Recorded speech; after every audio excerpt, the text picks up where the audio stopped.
Hey guys, welcome to section 2 of chapter 1.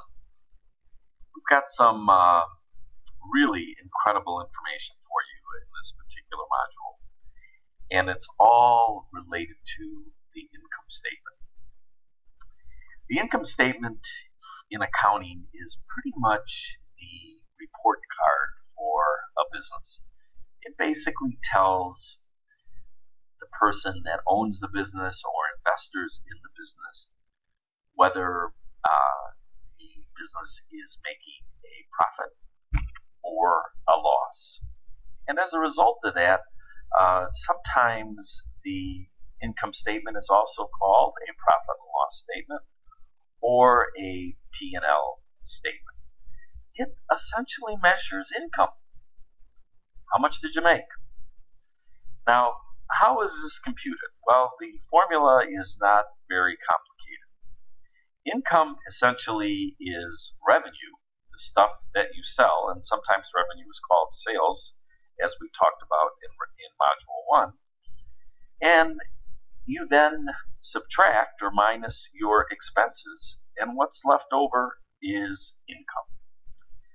So let's take a basic example. Let's say you sell $100 worth of stuff, $100 worth of revenue or sales. It cost you $50 for that stuff. Let's say you bought it on eBay for $50.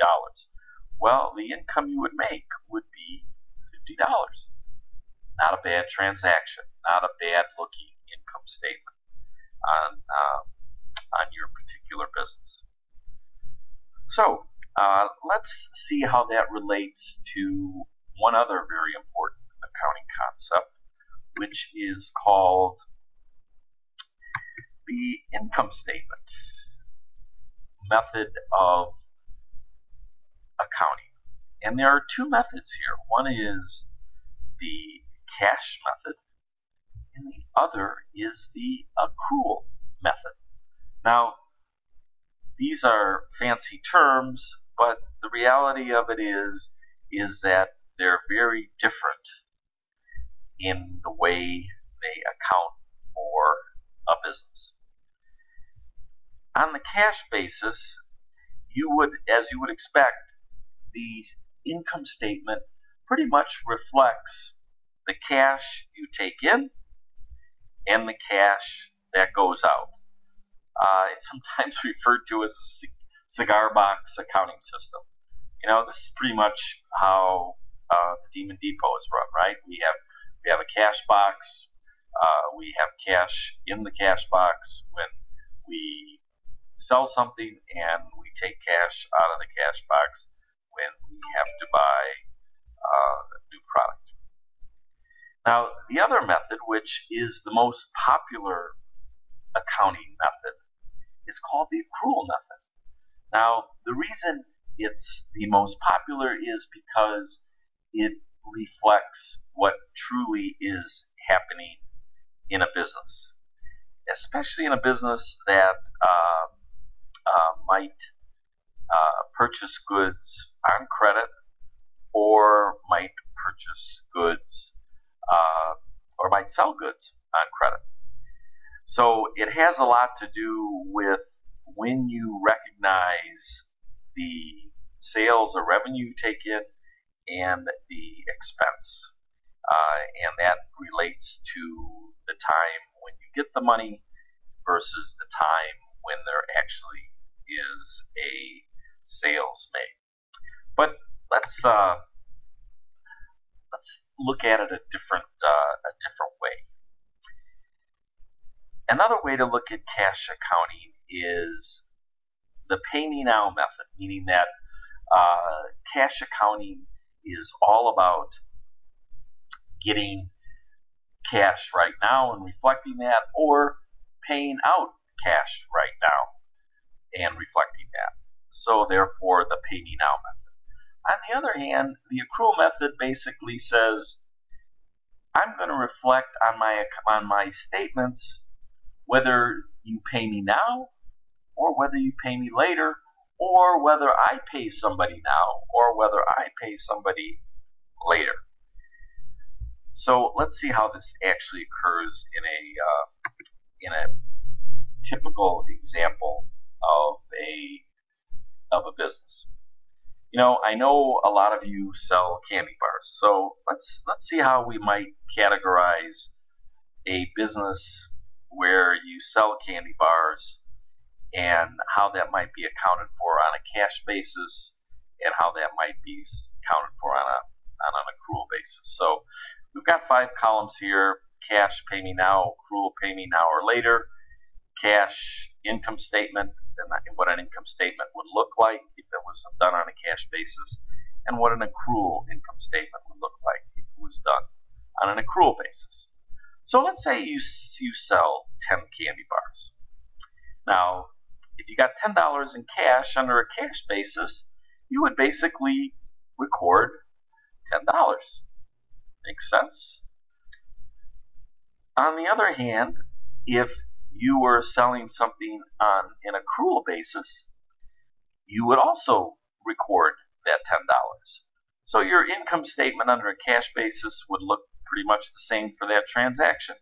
$10 under a cash basis, $10 under an accrual basis. Now, this is where it gets interesting. Let's say, and I know a lot of you guys do this, you sell 10 candy bars and you take an IOU from somebody. You know, they say, hey, I'll pay you tomorrow. Well, under a cash basis, if you were doing an income statement, you would record 0. However, under an accrual basis, you would record that as a sale. You would record that $10. And so on the income statement for a cash basis, you basically put 0. And under the income statement for an accrual basis, you actually would reflect that $10. Okay, let's move down to the expense side. Let's say you need to pay somebody $5 for the candy that you purchased to sell, but you only have $3 in cash to pay them.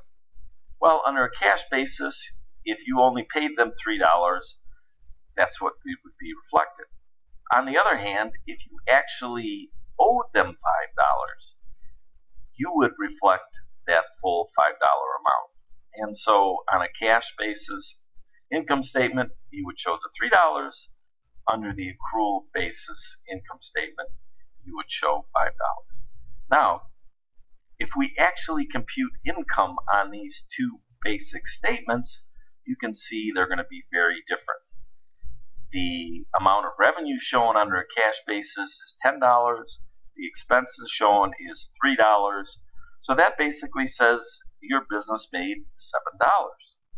Well, the reality of it is, you know, you're doing much better than that, because you got cash for the $10 you sold, but you also got a nice IOU in your pocket, which you're going to get money for tomorrow from your friend. So in essence, you have sold $20 in total.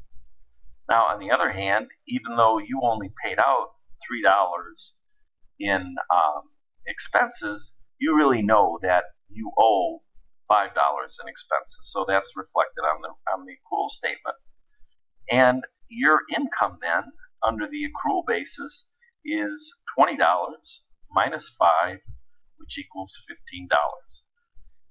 Now, you would say, well, Mr. Schwan, why all this complicated stuff? Well, the reality of it is, as you can see in this example, the accrual basis really reflects what's happening in your little candy business.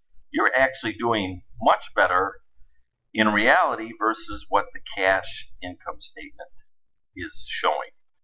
And that is the reason the accrual method of accounting is so popular. So we're going to end this particular segment right now, guys, because we're going to do some exercises in class so that we can bring this particular concept home, because it really is the basis of everything that we're going to be doing as we move